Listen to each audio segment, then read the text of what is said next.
Hello and welcome to this class of real analysis. In last video we have been discussing about sequence.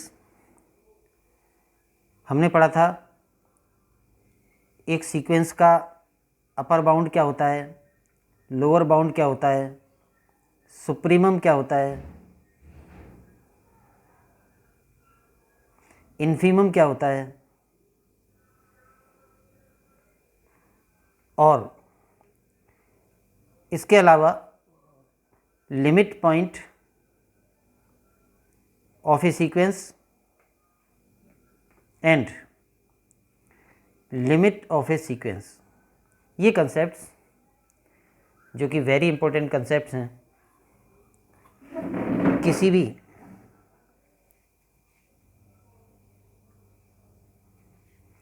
Sequence के लिए। तो ये हमने points पिछले video में डिस्कस किए थे। पहले तो मैं इन्हीं कंसेप्ट्स को फास्टली रिवाइज करना चाहूँगा और उसके बाद हम इससे आगे चलेंगे।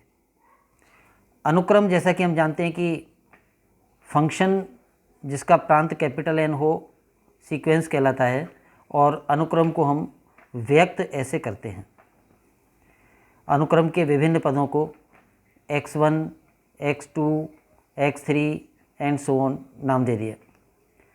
हमने ये भी समझा था कि भले हम फंक्शन के तौर पर अनुक्रम को डिफाइन करें, लेकिन मतलब यही निकलता है कि कोई भी अनंत नंबर्स एक क्रम में लिख दिए जाएं तो वो अनुक्रम हो जाता है, और वो अनंत नंबर्स डिफरेंट हों ऐसा भी ज़रूरी नहीं है। तो ये तो था सीक्वेंस का कंसेप्ट। अब हम आते हैं कि अपर बाउंड क्या होता है। तो ऐसा नंबर जो अनुक्रम के सभी पदों से बड़ा या बराबर हो, that is if xn are less than और equal to k for all n belong to capital N, यानी अनुक्रम के सभी पद इस k से कम या बराबर हैं, या ये k अनुक्रम के सभी पदों से बड़ा या बराबर है, तो ये k कहलाता है अनुक्रम का अपर बाउंड। सिमिलरली अगर कोई k ऐसा हो जो अनुक्रम के सभी पदों से छोटा या बराबर हो, all terms of the sequence are greater than और इक्वल टू k और k इज लेस देन और equal to all terms of the sequence, then this k is called lower bound. तो जो अनुक्रम के सभी पदों से बड़ा या बराबर है उसको ऊपरी परिबंध या अपर बाउंड कहते हैं, और वह नंबर जो अनुक्रम के सभी पदों से छोटा या बराबर है उसे हम निम्न परिबंध या लोअर बाउंड कहते हैं। अगर किसी अनुक्रम के लिए दोनों ही हैं,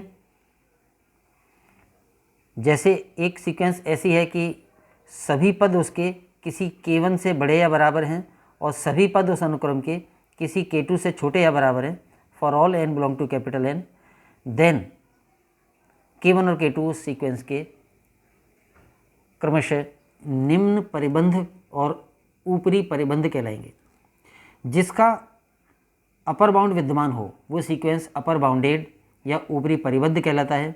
जिसका लोअर बाउंड विद्यमान हो या जिसके लोअर बाउंड विद्यमान हो वो अनुक्रम निम्न परिबद्ध या लोअर बाउंडेड कहलाता है, और जिसके upper bound and lower bound दोनों ही विद्यमान हो वो सीक्वेंस बाउंडेड या परिबद्ध कहलाता है।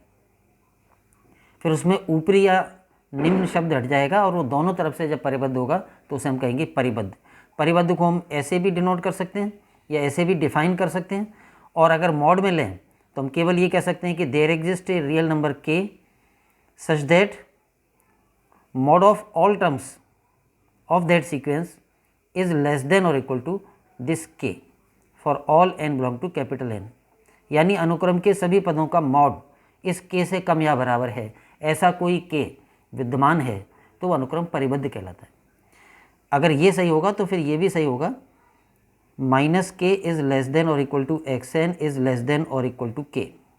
अगर मॉड xn का k से कम या बराबर है तो xn माइनस k और प्लस k के बीच में होगा, और इसलिए मॉड में ये बात आ जाने पर वो दोनों तरफ से परिबद्ध हो जाता है। तो ये था upper bound, lower bound and boundness. Supremum क्या होता है?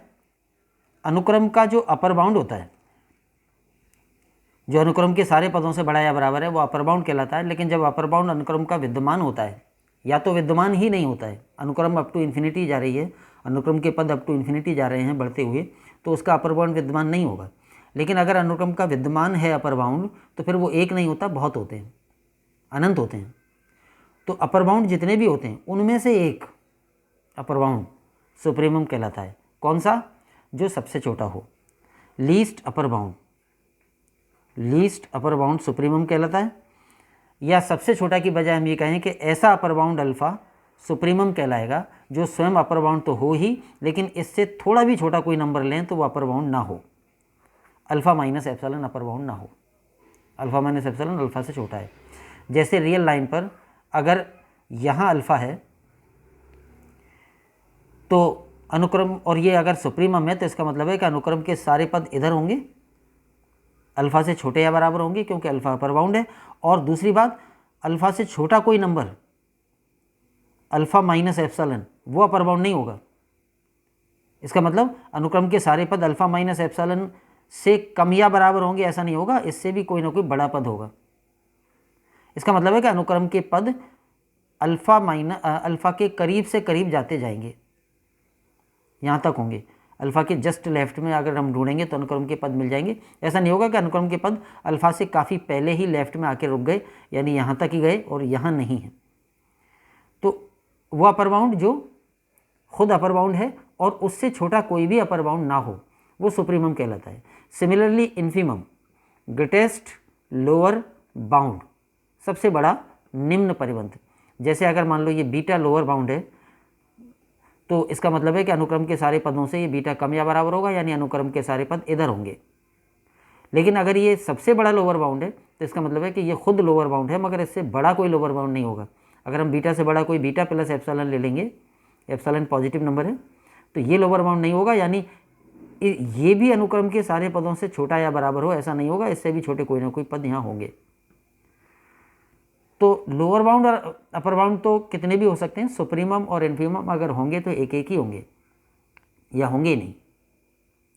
और जो सुप्रीमम होता है, अनुक्रम के पद बाईं तरफ से उस बिंदु तक पहुंचते हैं, यानी उस बिंदु के करीब से करीब तक पहुंचते हैं, उसको पार नहीं करते हैं। और जो इन्फीमम होता है, निम्नक होता है, अनुक्रम के पद राइट साइड से उस बिंदु के करीब से करीब तक पहुंचते हैं और उसको पार करके लेफ्ट में नहीं आते। ये सुप्रीमम और इन्फीमम का कंसेप्ट था। इसके बाद हम थोड़ा सा रिवाइज कर लें लिमिट पॉइंट के कंसेप्ट को। कोई रियल नंबर अल्फ़ा किसी सीक्वेंस xn का लिमिट पॉइंट कब कहलाता है?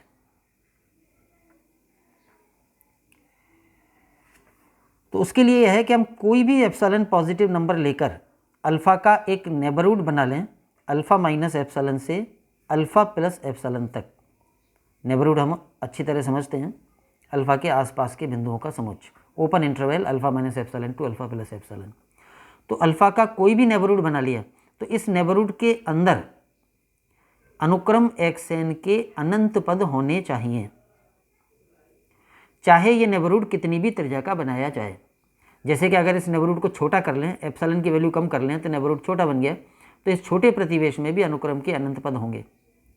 और छोटा कर लें तो उस और छोटे प्रतिवेश में भी अनुक्रम के अनंत पद होंगे, यानी वह बिंदु जिसके प्रत्येक प्रतिवेश में, उसके प्रत्येक प्रतिवेश के अंदर अनुक्रम के अनंत पद विद्यमान होते हैं, वो कहलाता है अनुक्रम का सीमा बिंदु।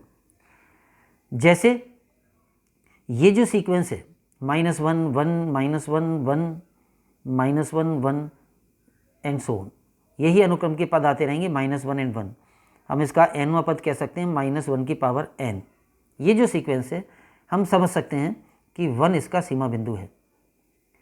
अब 1 इसका सीमा बिंदु कैसे है? मान लो 1 यहाँ पर है रियल लाइन पर, और हमने 1 को सेंटर मानकर कोई भी त्रिज्या लेकर प्रतिवेश बना लिया। मान लो हमने 1 को सेंटर मानकर और एप्सिलॉन की जगह ले लिया 1/2 यानी कि 0.5, तो प्रतिवेश बनेगा 1 से 0.5 कम यानी कि 0.5 और 1 से 0.5 अधिक यानी कि 1.5। तो ये 1 का प्रतिवेश बन गया 0.5 रेडियस का। अब हम जानना चाहें कि इस प्रतिवेश में अनुक्रम के कितने पद हैं, तो हम देख रहे हैं कि दूसरा पद जिसकी वैल्यू 1 है वो इस प्रतिवेश में है, केंद्र पर है। फिर तीसरा नहीं है इसमें, -1 इसमें नहीं है। चौथा पद है इसमें 1, छठा पद इसमें है 1, आठवां पद है। तो अनुक्रम के दूसरा, चौथा, छठा, आठवां एंड सो ऑन समक्रम के सभी पद इस प्रतिवेश में मौजूद हैं, क्योंकि सबका मान 1 है। हालांकि वो पद समान हैं, भिन्न भिन्न नहीं है, लेकिन समान है या भिन्न है इससे मतलब नहीं है। अनुक्रम के अनंत पद उस प्रतिवेश में होने चाहिए, चाहे कोई से भी अनंत पद हो। तो 1 के इस प्रतिवेश में अनुक्रम का दूसरा, चौथा, छठा, आठवां एंड सो ऑन इस तरह से करके अनंत पद विद्यमान है, और इसलिए 1 सीमा बिंदु है। ये प्रतिवेश में अनंत पद होना इसकी त्रिज्या पे डिपेंड नहीं कर रहा है। त्रिज्या अगर हम और छोटी कर लें, जैसे 0.1 रेडियस ले लेते हैं 1 के लिए, तो प्रतिवेश बन जाएगा 0.9 से 1.1। इस प्रतिवेश में भी 1 होगा। 1 होगा का मतलब ये सारे बिंदु होंगे, क्योंकि इन सारे बिंदुओं की वैल्यू 1 है। तो हम देख रहे हैं कि 1 का चाहे कितना भी बड़ा या चाहे कितना भी छोटा प्रतिवेश बना लें, उस प्रतिवेश में हमेशा इस अनुक्रम के अनंत पद रहेंगे, और इसलिए 1 इसका सीमा बिंदु है। सिमिलरली -1 भी इसका सीमा बिंदु है। -1 को सेंटर मानकर कितना भी छोटा या कितना भी बड़ा प्रतिवेश बना लें, उस प्रतिवेश में इस अनुक्रम के कौन कौन से पद होंगे? पहला, तीसरा, पाँचवां, सातवां एंड सो ऑन, सभी विषम क्रम के पद इस प्रतिवेश में होंगे, क्योंकि इन सब पदों की वैल्यू है -1। -1 पहला पद है, -1 ही तीसरा पद है, -1 ही पाँचवां पद है एंड सो ऑन। तो ये सारे पद यहाँ इस प्रतिवेश में बीचों बीच में होंगे। तो -1 भी इसका सीमा बिंदु है। 1 और -1 के अलावा और कोई भी संख्या इसका सीमा बिंदु नहीं है। फॉर एग्जाम्पल हम समझना चाहें कि 0 सीमा बिंदु क्यों नहीं है, तो अगर हम 0 को सेंटर मानकर एक बड़ा प्रतिवेश बना लेंगे बड़ी त्रिज्या का, जैसे कि 2 त्रिज्या का बना लें, तो प्रतिवेश बनेगा -2 से और 2 तक। अब -2 से 2 तक का जो 0 का प्रतिवेश है, उसमें इस अनुक्रम के कितने पद हैं अगर हम ये देखें, तो हम पाएंगे कि सभी हैं, सारे ही पद इस प्रतिवेश के अंदर हैं, तो अनंत पद हैं। लेकिन जब प्रतिवेश की त्रिज्या हमने थोड़ी छोटी कर ली, मान लो हमने -3/2 प्रतिवेश की त्रिज्या 3/2 ले ली, तो प्रतिवेश बनेगा -3/2 से 3/2 तक का। उस प्रतिवेश में भी इस अनुक्रम के सभी पद मौजूद होंगे, यानी अनंत पद मौजूद होंगे। लेकिन जब प्रतिवेश की त्रिज्या और छोटी कर लेंगे, जैसे 1/2 कर लें, तो प्रतिवेश बनेगा 0 का -1/2 से +1/2 तक। अब हम देख रहे हैं कि इस प्रतिवेश में इस अनुक्रम का कोई पद नहीं है, यानी 0 के बड़े प्रतिवेश में तो अनुक्रम के अनंत पद होंगे, लेकिन छोटे प्रतिवेश ऐसे भी मौजूद होंगे 0 के जिसमें इस अनुक्रम के अनंत पद क्या एक भी पद नहीं है, इसलिए 0 सीमा बिंदु नहीं है। और इसी लॉजिक से हम कह सकते हैं कि इस अनुक्रम के लिए -1 एंड 1 ही लिमिट पॉइंट है और कोई लिमिट पॉइंट नहीं है। तो ये था लिमिट पॉइंट का कंसेप्ट। दूसरी बात, इससे लास्ट वाला जो कंसेप्ट था लिमिट, तो लिमिट के कंसेप्ट को भी हम एक बार रिवाइज कर लें। लिमिट के बारे में हमने देखा था कि लिमिट पॉइंट और लिमिट, इनके कंसेप्ट्स काफ़ी मिलते जुलते हैं, लेकिन इनमें काफ़ी अंतर भी है। लिमिट ऑफ ए सीक्वेंस की परिभाषा हमने ये पढ़ी थी, एक रियल नंबर अल्फ़ा ले लें, चाहे एल सिंबल कोई भी ले लें, एक रियल नंबर अल्फ़ा किसी सीक्वेंस xn की सीमा कब कहलाता है। तो उसके लिए ये था कि हम कोई भी एप्सिलॉन पॉजिटिव नंबर ले लें और इस अल्फ़ा का नेबरहुड बना लें, alpha minus epsilon to alpha plus epsilon. तो इस नेबरहुड में अनुक्रम के कितने पद होने चाहिए? इस नेबरहुड में अनुक्रम के पद विद्यमान होने चाहिए। कौन से पद? जिनका पद नंबर n किसी निश्चित प्राकृतिक संख्या n0 से बड़ा हो, यानी जो भी एप्सिलॉन हमने ले लिया प्रतिवेश की त्रिज्या, उस एप्सिलॉन के संगत एक निश्चित प्राकृतिक संख्या यानी n0 ऐसा विद्यमान होना चाहिए। n0 कह सकते हो, n0 बोल सकते हो, ऐसा विद्यमान होना चाहिए कि ये जितना भी हो उससे अधिक पद क्रम के सभी पद इस प्रतिवेश में मौजूद हों। ये अल्फ़ा माइनस एप्सिलॉन, ये अल्फ़ा प्लस एप्सिलॉन, ये अल्फ़ा का नेबरहुड हो गया एक स्वेच्छ एप्सिलॉन लेकर। अब इस प्रतिवेश के अंदर अनुक्रम के कितने पद होंगे, और कितने पद इससे बाहर हो सकते हैं। तो वो क्या है, जो निश्चित प्राकृतिक संख्या कोई ना कोई हो कि उस प्राकृतिक संख्या के बाद वाले क्रम के सभी पद अनुक्रम के कंटिन्यूसली इसी प्रतिवेश में हों। जैसे उदाहरण के लिए मैं एप्सिलॉन बराबर 1 लेता हूँ और उसके लिए निश्चित प्राकृतिक संख्या आती है n0 बराबर 10। तो इसका मतलब ये होगा कि जब 1 त्रिज्या का प्रतिवेश बनाएंगे तो अनुक्रम के 10 से बड़े पद क्रम के पद, यानी 11वें पद, 12वें पद, 13वें पद एंड सो ऑन कंटिन्यूसली, वो सब इस प्रतिवेश में विद्यमान होंगे। इसका मतलब अगर हम ये कहें कि 10वें पद के बाद के सारे पद अनुक्रम में विद्यमान हैं, तो फिर इस प्रतिवेश में विद्यमान हैं, तो फिर इस प्रतिवेश में क्या विद्यमान नहीं है, अनुक्रम के कौन से पद विद्यमान नहीं हैं? ज़्यादा से ज़्यादा पहले 10 पद ही ऐसे होंगे जो इस प्रतिवेश में विद्यमान ना हो, जिनकी संख्या परिमित है। और 10वें पद के बाद यानी 11वें पद से लेकर लगातार सारे पद इस प्रतिवेश में ही विद्यमान होंगे, तो होंगे तो अनंत ही।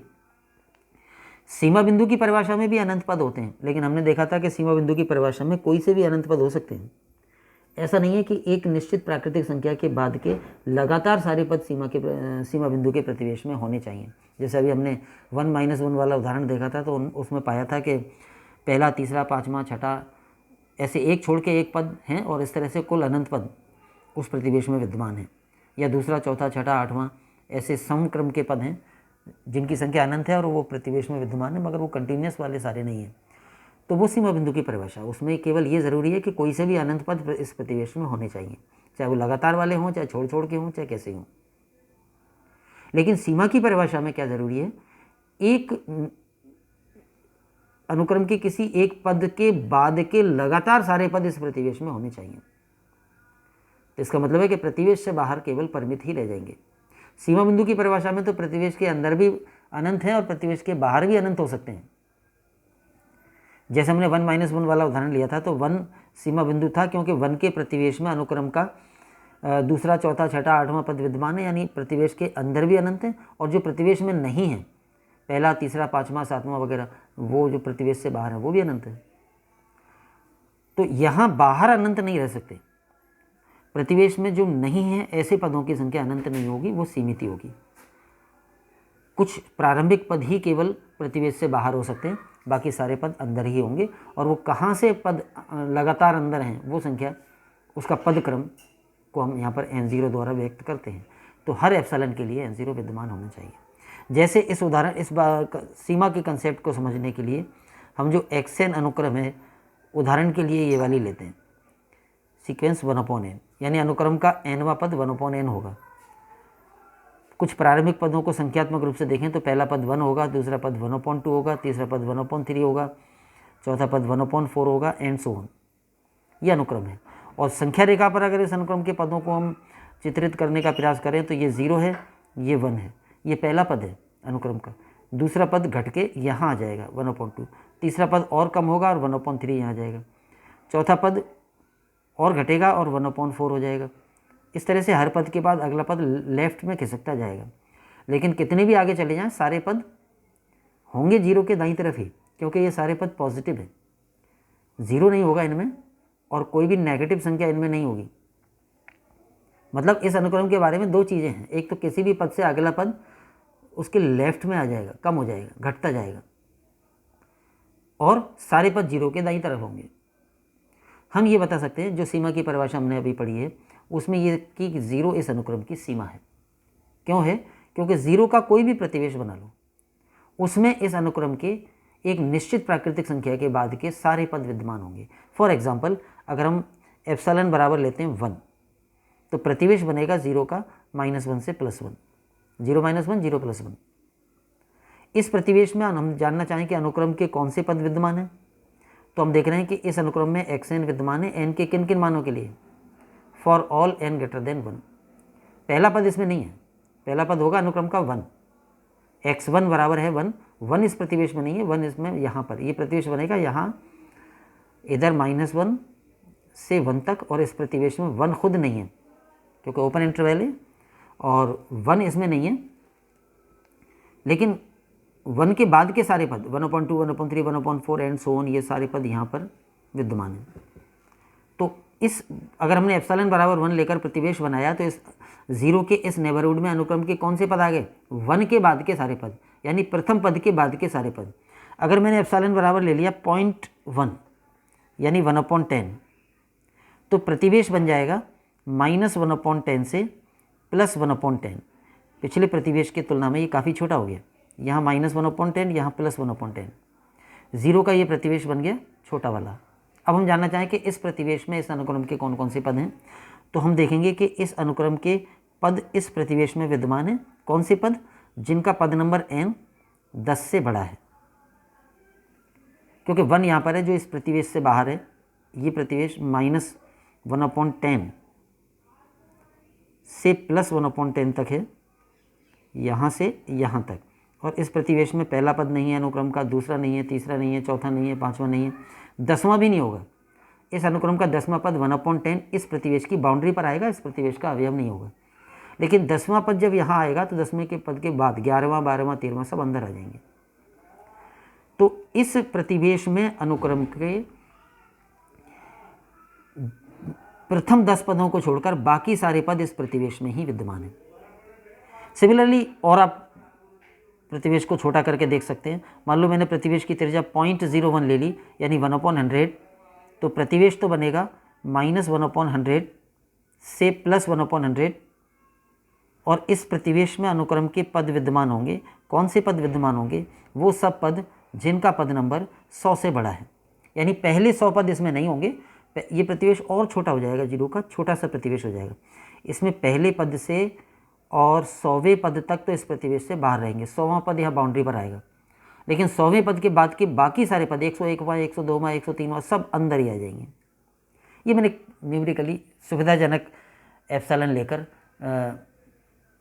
प्रतिवेश बनाए हैं। लेकिन आप समझ सकते हैं कि कितने भी एप्सिलॉन, कितना भी छोटे से छोटा एप्सिलॉन ले लें, उस छोटे से छोटे एप्सिलॉन में भी अनुक्रम के एक निश्चित प्राकृतिक संख्या के बाद के सारे पद विद्यमान होंगे। ये जो निश्चित प्राकृतिक संख्या है, इसको हम डेफिनेशंस में n0 द्वारा व्यक्त करते हैं। जैसे एप्सिलॉन बराबर 1 के लिए इस उदाहरण में n0 का मान 1 है। एप्सिलॉन बराबर 0.1 के लिए इस उदाहरण में n0 का मान 10 है। एप्सिलॉन बराबर 0.01 के लिए 100 है। सीमा कब कहलाएगी? जब हर एप्सिलॉन के लिए कोई n0 हो। इस तरह का n0 कि n0 से बड़े n लेने पर उतने वे नंबर के अनुक्रम के पद, सभी पद प्रतिवेश में विद्यमान हों। तो सीमा और सीमा बिंदु की अगर हम तुलना करें तो सीमा के प्रतिवेश में अनुक्रम के कंटिन्यूअसली इनफाइनाइट पद विद्यमान होने चाहिए। लगातार जो भी पद आ गया उसके बाद के सारे पद होने चाहिए। और सीमा बिंदु के प्रतिवेश में कोई से भी अनंत पद हो, कंटिन्यूअसली होना ज़रूरी नहीं है। सीमा बिंदु अगर अनुक्रम का है तो एक से अधिक भी हो सकते हैं। हमने उदाहरण लिया था कि -1 और 1 दोनों सीमा बिंदु हैं। सीमा अगर है अनुक्रम की तो एक ही होती है। जैसे ये वाला जो उदाहरण है 1, 1/2, 1/3, 1/4 वाला, इसकी सीमा एकमात्र बिंदु 0 है। 0 के अलावा कोई और सीमा नहीं है। अगर हम समझना चाहें कि 0 के अलावा कोई और सीमा क्यों नहीं है, तो समझें। मान लो कि 0 के पास का ही पॉइंट ले लें 0.1, और हम ये जानना चाहें कि 0.1 इसकी सीमा क्यों नहीं है। 0.1 का मतलब है 1/10, और इसके जस्ट राइट साइड में अनुक्रम का पद होगा 1/9, और ये खुद अनुक्रम का पद है 1/10, और इससे जस्ट छोटा अनुक्रम का पद होगा 1/11। अब अगर हम 0.1 को सेंटर मानकर थोड़ी बड़ी त्रिज्या का प्रतिवेश लेंगे तब तो उसमें इस अनुक्रम के कंटिन्यूअसली इनफाइनाइट पद आ जाएंगे। लेकिन अगर हमने 0.1 को सेंटर मानकर इतनी छोटी त्रिज्या का प्रतिवेश लिया, कितनी त्रिज्या लें? 0.1 की 1/9 से जितनी ये दूरी है और 0.1 की 1/11 से जितनी ये दूरी है, इन दोनों दूरियों में से जो दूरी कम हो उससे भी थोड़ा छोटा प्रतिवेश ले लें 0.1 का, तो ऐसा बनेगा कि उसमें 1/9 भी बाहर रह जाएगा, 1/11 भी बाहर रह जाएगा। इस प्रतिवेश में अनुक्रम के अनंत पद नहीं है, केवल एक ही पद है 10वां 1/10, क्योंकि पहले पद से 9वें पद तक तो इधर हैं और 11वें पद से और अप टू इन्फिनिटी सारे पद इधर हैं। पॉइंट 1 के इस छोटे से प्रतिवेश में अनुक्रम के अनंत पद नहीं हैं, ना कंटिन्यूसली इन्फाइनाइट पद हैं। तो पॉइंट 1 इसलिए सीमा नहीं है, सीमा बिंदु भी नहीं है।